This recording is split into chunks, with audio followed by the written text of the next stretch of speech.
They said you can't turn a hoe into a housewife. Well, we've proven them wrong, And and we we still still keep keep it it nasty. nasty.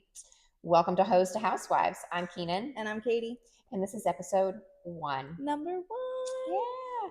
So, welcome everybody. As I said before, I'm Keenan. I'm 42 years old, mom of 3. Hottest 42-year-old I've ever seen. Oh, thank you. I have 3 boys, 2 biological boys, and 1 bonus. And we are a blended family. My husband and I have been married for almost 10 years. And our life is pretty hectic. We juggle teens, 3 businesses.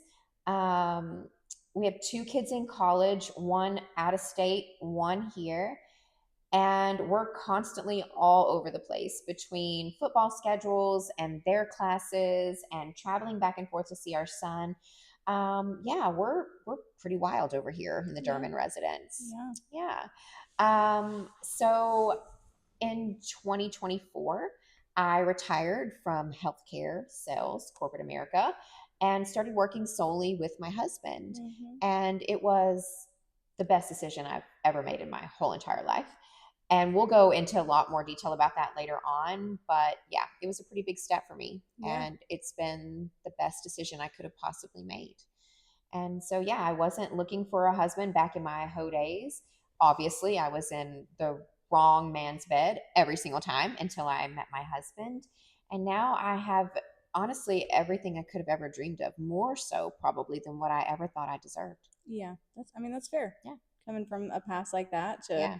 the marriage that people literally dream of. I mean, Keenan and JJ are just so cute. They belong in a magazine, on like all the talk shows about a good marriage, a good husband, a good wife. Thank you. We work really, really hard. And I know people say, like, oh, marriage takes work. And don't get me wrong, marriage does take work, but not the kind of work that people seem to portray online. Like, the work that we speak of is good communication, being respectful, and making sure that we're considerate of each other, like when we make decisions, making sure that we keep that spark alive. For example, the other night, we're both sitting on the couch on opposite ends. It's like storming outside, pretty dark in here, and we're both just doom scrolling. Yeah. And we had been doing it for like an hour, and I looked up and I go, "What are we doing?" And he goes, "Wasting our fucking life." And I was like, "God damn." And so we put the phones down and we made a conscious effort to get off our phones, put them away, and focus on each other. Yeah. And, you know, life gets hectic and busy. And so everybody kind of has to do that. But yeah, we work really, really hard at it. So let me just say, I have 2 kids, 2 baby daddies. So no one can tell me that a hoe doesn't deserve love, because obviously here we are. Yeah. So I'm Katie. I am 31. My husband and I have been married for just over a year now, but I've been playing housewife for almost 10. And you know, things have always been sexy in our relationship. Sure. My husband and I were not looking for anything when we met. I was looking for someone to take my edge off when I got home from trips. Yeah. It was not love at first sight. And I would go to his house, do the hanky-panky, and go back home. And it worked for us in the moment. Sure. Of course, we fell in love. Yeah. But I was a hoe. And you know what? So was my husband, okay? Yeah. A hoe is not My just husband was too. for women. Men can have their hoe phases too. Ours did. And so now being married has changed our sex life a lot. Sure. It's become more intimate, less, sexual, just sex. Right. Yeah. Like there's more to it now. There's it's more not to it. just surface level sex. And even since we were dating, the difference, I mean, we've been, like I said, I've been playing wife for 10 years. And even just the difference from getting married, things have gotten a lot better. But now we struggle with infertility. And if any of you haven't dealt with that, oh gosh, yeah, it can take the entire spark out of your intimacy.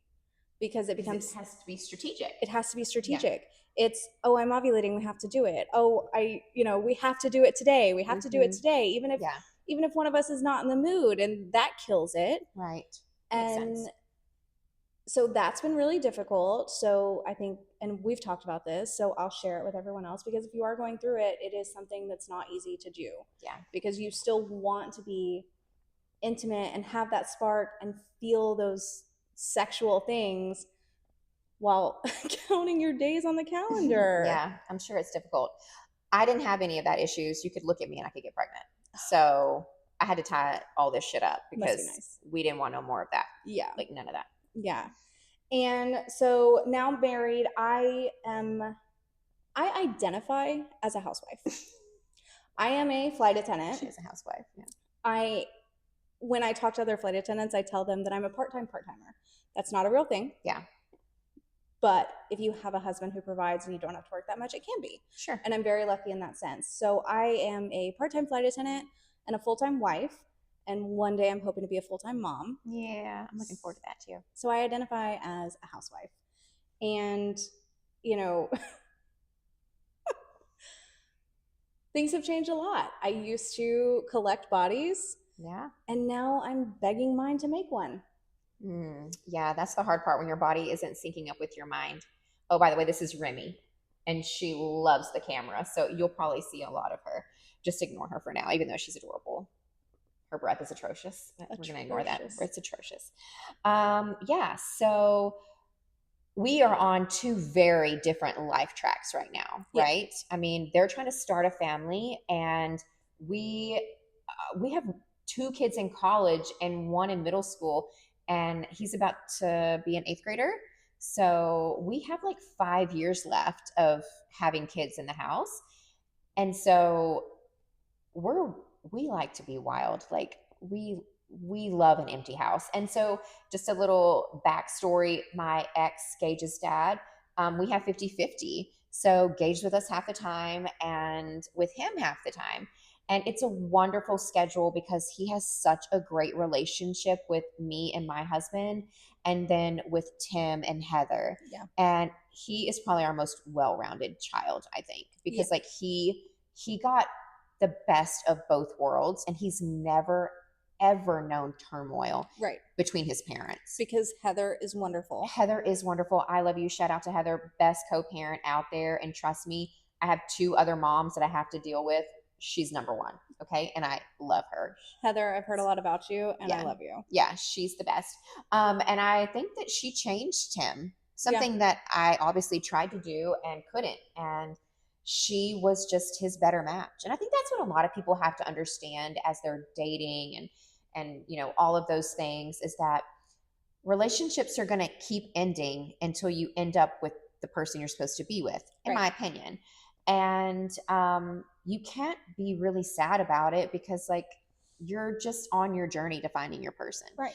And I found mine, and I don't really actually have any regrets about how I got there. It was messy, really messy, and you'll learn more about that as we go and how messy it was. But I don't have any regrets about how it all panned out, because I wouldn't be where we are today. Yeah. If I'd have changed anything, I may not have any of this. Yeah. And heaven forbid we lose sweet baby Gage. No, oh my God, sweet baby Gage. Oh my gosh, y'all, he's the most precious angel in the world. That's all I can really say about him. And I love all my boys, okay? But Gage is the baby, and he's almost 14, and he's in that in-between stage of still having some baby features, but also I catch glimpses of him, and I'm like, who is this grown man who, literally, by the way, I'm now the shortest person in my household. So, and I'm 5'3". So like, I'm now the shortest person, and Gage is taller than me. And so, it's an adjustment watching your kids grow up. That's for sure. And you'll understand one day, but it's wild. Yeah. It is wild. Looking forward to that day for sure. And, you know, maybe in the interim, we'll have some children throughout our household. Yeah. As we continue, we'll talk about, obviously my fertility journey. I'm totally willing to share it to everyone. Sure. If anyone asks about it, I'm always open about it. one thing that I have learned on this journey is that people don't talk about it enough. You know, you see social media influencers and they're like, oh, I can't get pregnant. I can't get pregnant. But there's no substance to it. So when people talk about it and they're like, oh, have you tried this? Have you tried this? I'm always open to talk about it. Nothing that anyone says is going to hurt my feelings. No. Because it's just something that I'm living through. And if someone said something like, oh, you don't deserve to have kids, I might punch you in the face. Yeah, and I might punch you right after her because that's pretty shitty. But like, you know, we had a miscarriage and I'm totally fine talking about it. Yeah. Is it sad? Yes. But I'm not going to sit there and hide it. I'm not going to pretend like it didn't happen. I'm not going to be, you know, I am devastated, but I'm not going to let it change trying. Yeah, and most people don't talk about that when that happens. And that's okay because it's a sensitive subject and it's hard for anyone to deal with. But if you are going through that and you want someone to talk to, I'm here for you. Yeah, speaking of that, we actually, after we left the gym, we had to go to the doctor's office, her doctor's office, to pick up the sample kit. Mm-hmm. And when I told my husband, I was like, hey, I'm running with Katie to the doctor's office. We're going to pick up Joey's sample kit. He just busted out laughing. And I was like, what's so funny? He's like, you're going with her to pick up Joey's sperm? And I was like, no. We're getting the kit so we can put his sperm in it on Friday. Yeah. And he was like, oh, okay. And I was like, yeah. I'm not going with him to pick up the sperm, just the sample kit so he can put his sperm in there on Friday. But if I asked you to, you would. I would totally do it. Nothing, like I used to be a nurse. There's absolutely nothing that could ever gross me out. No. Nothing bothers me. Vomit a little. It's not really my thing. But like people from my generation could probably relate to this. There's an episode of Sex in the City where Carrie's diaphragm gets stuck and she needs one of her friends to help her get it out. And they're all like looking at each other, being like, oh my God, maybe you. I would be like, I'll do it. Like, I'm fine. It's fine. What do you do? I don't know. I don't have a diaphragm. I've never had a diaphragm. I don't know what a diaphragm is. From that era. Like, but you watch the show, so what they do in the show? Well, they don't show it. She just walks in the bathroom and closes the door and helps her get her diaphragm out. We could probably Google it. What is your diaphragm? So you can look it up. But no, a diaphragm is an older form of birth control that would like go up into a woman. I don't even know. I've never even looked it up. But I'm just telling you, if you had a diaphragm, I'd fish it out for you if I had to. Okay? Like, that's how much I love you. Just so you know. No, the diaphragm is the dome-shaped muscle located at the base of the chest. Babe, look up birth control diaphragm. Not the diaphragm that you breathe from. Like, yeah, like you have a diaphragm. And I'm talking about a birth control diaphragm. That's why I was confused. Yeah. A reusable dome-shaped cup. Yes. Made of latex or silicone. Yeah, it goes right up there. Okay. It like maybe stops the sperm from going any further. Yeah. I don't know. Like to me, just wear a condom. Like I don't want to shove a diaphragm up there. Anyways, that's a whole other thing. But I digress. Yeah. So anyways. Why did we start this podcast? Well, honestly, like Katie and I think are very creative. I like to write. We both like to read. She likes to make candles and crafts and do all the stuff that I don't know how to do. So like she's my go-to person if I need something put together. But we're both very creative people, I feel like. This is the kind of stuff that we talk about every day. We work out together on a regular basis. So we bring these conversations to the gym. Yeah. We don't really talk on the phone. We don't ever have like phone call conversations. I will call her and she will not answer. That's not entirely true. I just probably missed it. But who do you talk to on the phone besides like your mom and your husband? Yeah. Exactly. Yeah. So I don't take offense that people don't talk on the phone. Like I don't talk to anybody but Aiden, my mom, and my husband. Yeah. And Aiden's my son that's in college in Idaho. So like that's why. Yeah. Otherwise I just text. Yeah. Gage calls me. Like, I don't know why, but I'll see you at home, Mom. Yeah. But he FaceTime audios me. And I'm like, do you not know how to use a real phone? Like, what are you doing? But whatever. So, he is only 13. He is only 13, but he's definitely smarter than I'll ever be. But so we were having all these conversations in the gym. And I don't know if it was our husband's idea or did we just like say, oh, like we should totally do a podcast like about this stuff that we talk about? So I think it came up from because you and your husband were doing a podcast with one of your many businesses. Yeah. And we said, well, what if we do one just for fun? Yeah, just for fun. You've already got all the stuff. Yeah. we're funny, we're cute. Yeah. So it was like a no-brainer for us. Like we just wanted to talk shit and have fun with it and invite you guys all to join us. We know that there are a lot of women out there that feel like because they have a certain history that they don't deserve a certain future. Right. And I'm here to tell you that that is not true. And as you learn more about me, because I'm going to spill all my secrets, like stuff that a lot of people do not know about me, my husband probably doesn't know because it was before his time. Yeah. And we came into our relationship saying, I don't need to know all about your past. Yeah. If it doesn't affect our future, like in our present, like I don't need to know. Right. So we understood the important things that were part of our life, like baby mama, like my baby daddy is like, you know, how we were going to structure as a family, but he doesn't know everything. Mm-hmm. And it's not because I think he would judge me. No. He would never judge me. No.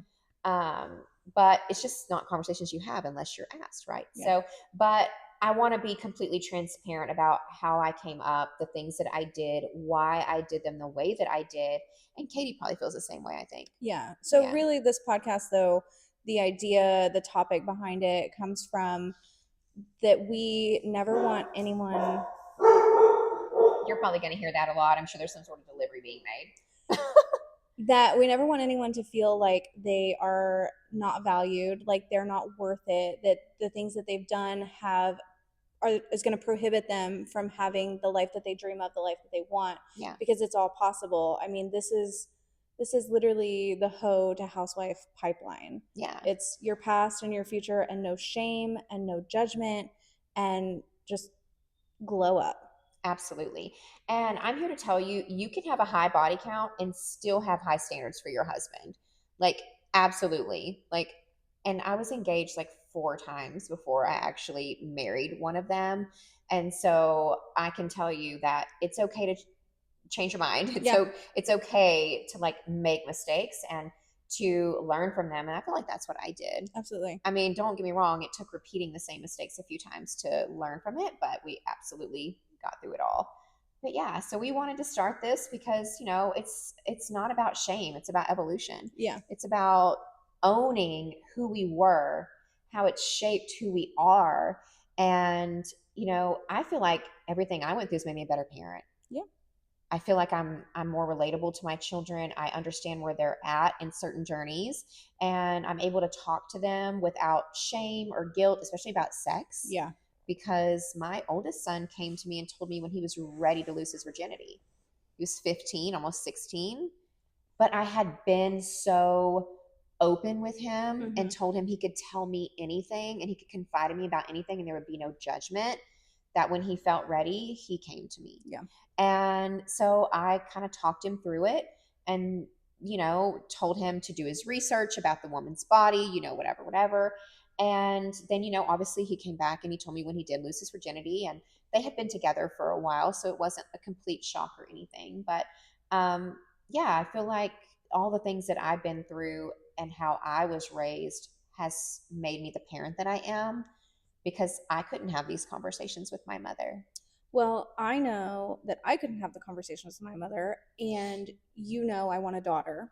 I know. And every time that you mention the candor between you and your kids, the open conversation, I am floored.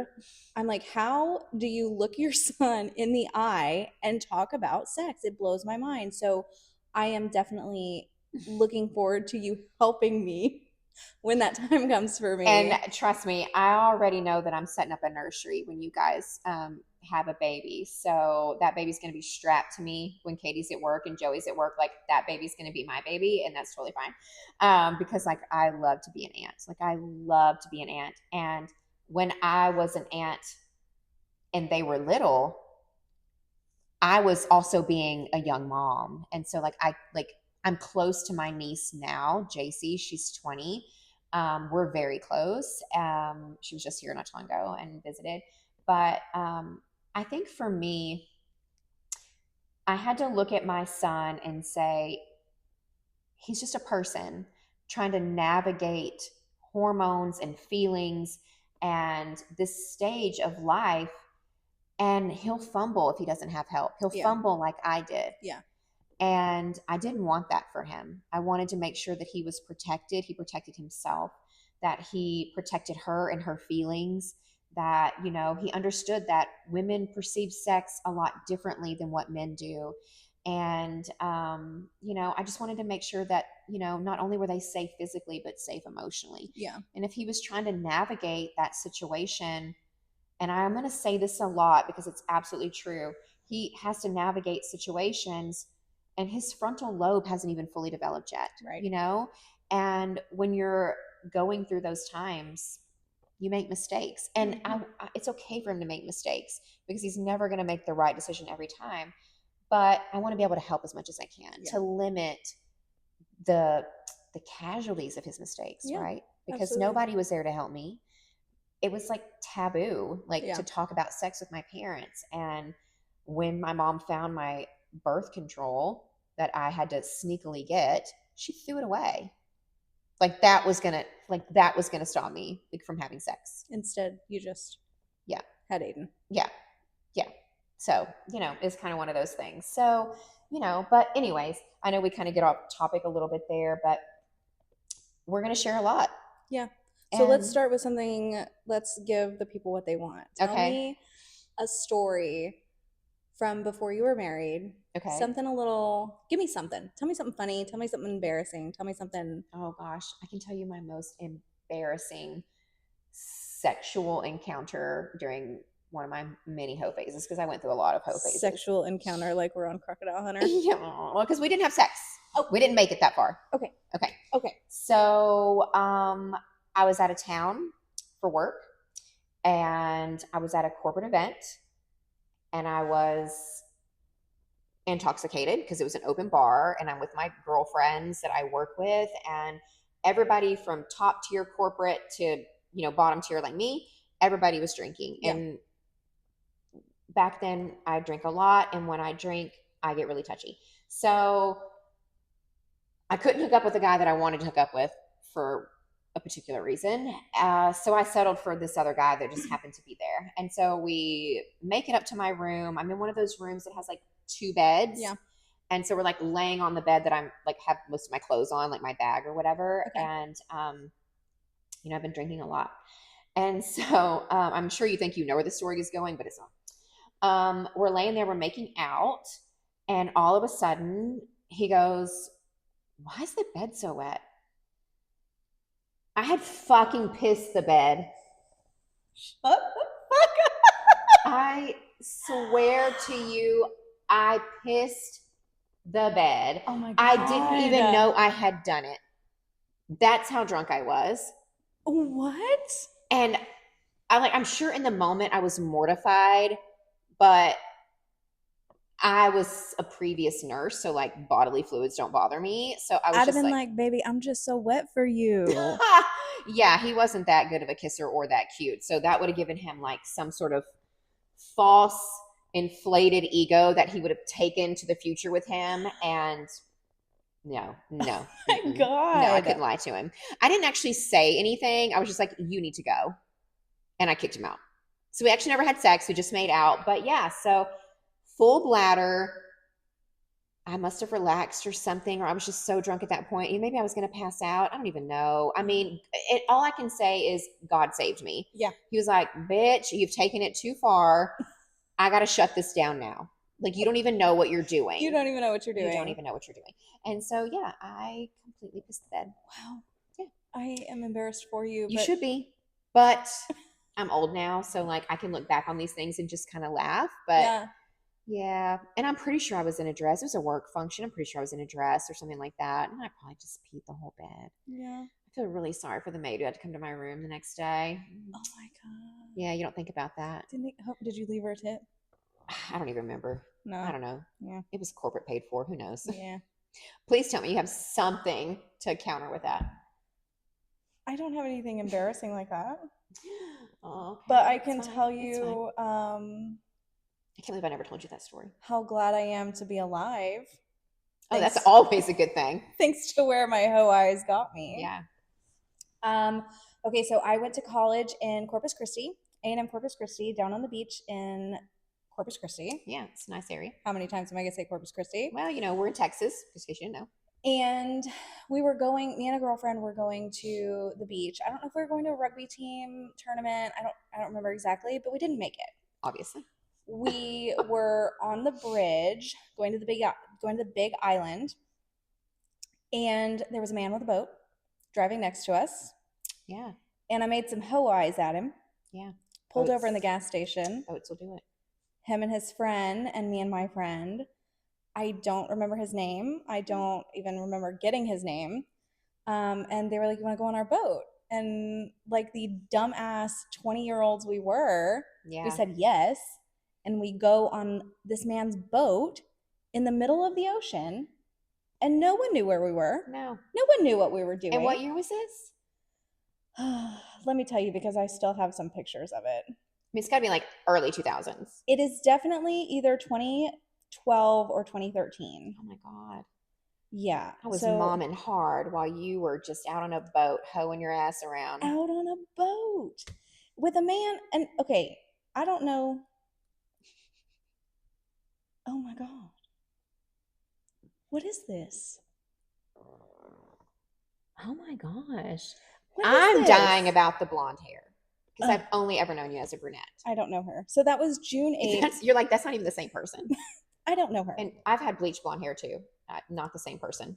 When my husband's mom first met me, the first words out of her mouth that I still hold her to this day, she said, "Oh my God, Joe, she's blonde." I said, "Is that a Beth?" Oh my God. Oh, Michelle. Oh. Was it a bad blonde? Because like maybe she's a hairdresser, so maybe Michelle was like, "This blonde hair has got to go." She was like, "That is not natural. That is not natural. With no dark toner. Roots, no toner." Yeah, this was like early 2000s. So toners, bleach blonde. You're lucky you still have hair. Yeah. Oh yeah. I'm pretty sure I broke mine off like 1,000 times. Yeah, I don't know how I did it, but I think that I did it well because as you go through your hoe phase, things change. Yeah, for sure. Bright blonde hair to jet black hair. You let it fade. Did you ever have jet black hair? I did. Me you remember too. that picture from the group chat? My emo phase. Yes, your emo phase. Yes. Yeah. So I've had every color hair you could possibly imagine, I'm sure. And up until I was no longer poor, I would dye it at home myself. Same. Okay, just making sure. My mom's always box dyed. Now, blonde, I never attempted. Oh, that's not true. Yeah. Ooh, one time I let my friend box bleach my hair, pull through the cap, and it was orange. Oh. And I had to go to work. So I was like, okay, I went to work and put my hair up. And then afterwards I stopped at like the dollar store and got some hair dye and dyed my hair in the bathtub when I got home. It was bad. It was pretty bad, yeah. But yeah, if you look at my haircuts and my hair color, you can definitely see how I went from hoe to housewife. Yeah. Because I definitely got a little bit classier as I got older. Yeah. So, yeah. Definitely. What are you going to do? What are you going to do? I mean, nothing. Not that blondes are hoes. No, not by any means. When I was blonde, I had a lot of fun. Yeah. Yeah, and a lot of my hoe phases weren't in the blonde era. No? No, because like back when I was a little bit younger, I tanned a lot easier than what I tan now. I think like they don't tell you that when you get older, like it's harder to hold tan, but you do. So like I couldn't be blonde during the summer because I got so dark that blonde looked horrible. So it would like walk, like it was bad. I think I remember seeing a picture of you really tan. So I have to be brunette during the summer because blonde was like too much. Which is like the opposite. Yeah. So I always went blonde during the winter. So I was only ever hoe-ish with the brown and the black hair. And I've been jet black. I've been like burgundy color. The only thing that I always wanted to do and never did was like bright red hair. Shut the fuck up. Me too. We should do it. We could do like a temporary, like maybe Halloween. But you have to like bleach your hair to get it to stay with the red. Damn it. Like I want like Ariel red hair. You know what? We go get some extensions. A wig. Oh, we should do a wig party for my birthday this summer. Let's do it. And we can just be whatever hair color we want. I love a good wig. Yeah, for sure. But anyways, that's in the future. So let's do we want to ask for our viewers to share some of their stories since we've shown and you can totally send them anonymously. But we would love to hear some of your wild and crazy stories. You don't even have to be a housewife yet, like at all. Like you can just share your hoe stories with us. We'll keep them anonymous unless you don't care. But yeah, send us all your stuff. You can DM us. We'll tag our email below.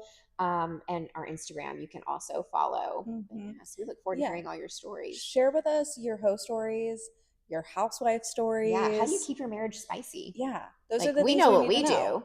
Yeah, but like definitely let us know how you keep your marriage spicy still. Or if you're looking for tips on how to keep your marriage spicy, we are happy to share those because we share. Yeah, like Katie has showed me some things. So then let's share our tip.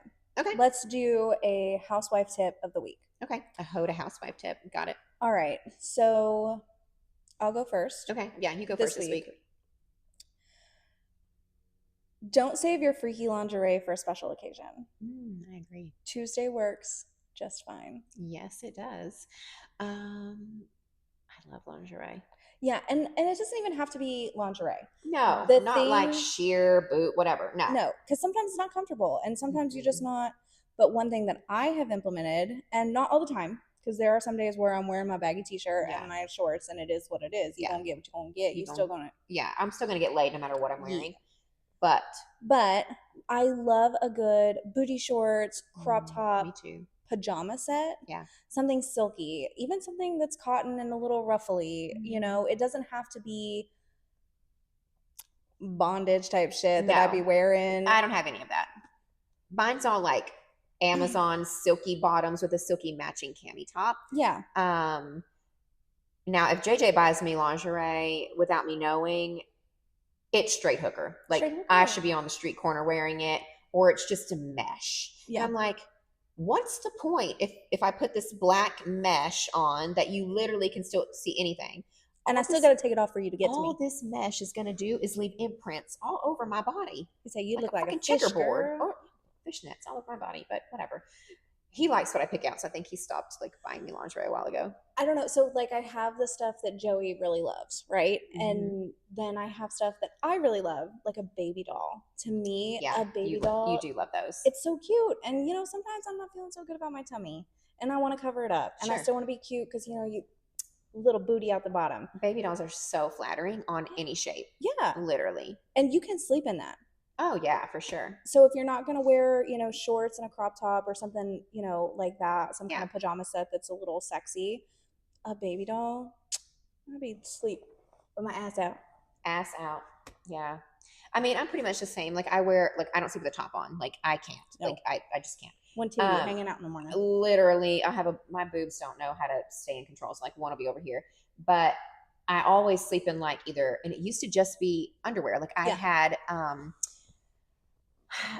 a sleeping underwear. Yeah. I don't wear underwear. I got sleeping underwear. Yeah. Sleeping underwear. But I wear underwear because she wears underwear every day. But like keep this coochie contained. I don't own any underwear anymore. I don't think I own any at all anymore. I think I got rid of the sleeping underwear when I started sleeping in like the silky shorts. Yeah.